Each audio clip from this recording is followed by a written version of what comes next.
Probabilistic or statistical independence is a very important concept in probability theory. The basic idea is straightforward.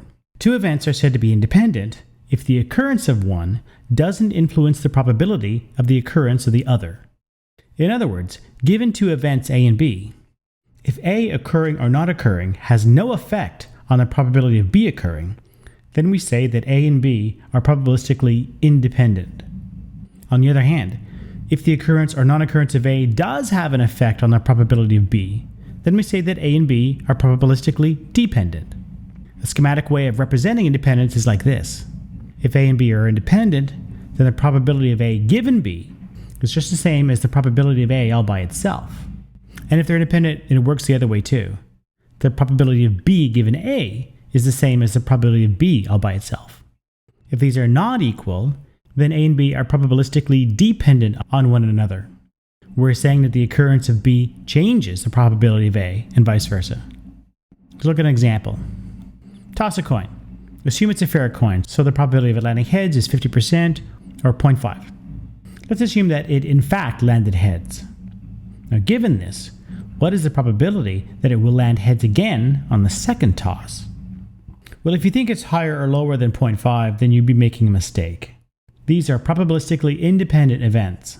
The probability of landing heads on the second toss is still 0.5. This would be the case even if you'd previously landed 10 heads in a row. The probability of the next toss landing heads is still just 0.5. To believe otherwise is to commit what's known as the gambler's fallacy.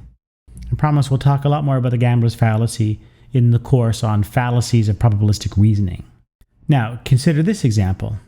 A is the dice roll is an even number. B is the dice roll is a 2. We know that the probability of rolling a 2 on a 6-sided dice is 1 in 6. So the probability of event B by itself is 1 in 6. But if A is true, then the set of possible values is restricted to just the even numbers. The probability of rolling a 2, given that it's even, is 1 in 3. A and B are probabilistically dependent events. The occurrence of one affects the probability of the other. Now, I want to note that dependence is a symmetrical relationship and that it works both ways. If the occurrence of A affects the probability of B, then the occurrence of B will also affect the probability of A. But I also want to point out that this doesn't mean that the numerical values will be the same. In our example, if we know the dice roll is even, then the probability of rolling a 2 is 1/3 rather than 1/6. But let's do it the other way around.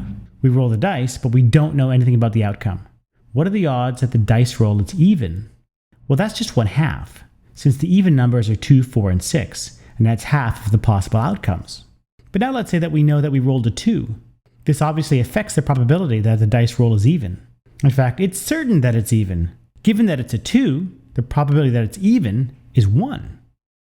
And this illustrates the point.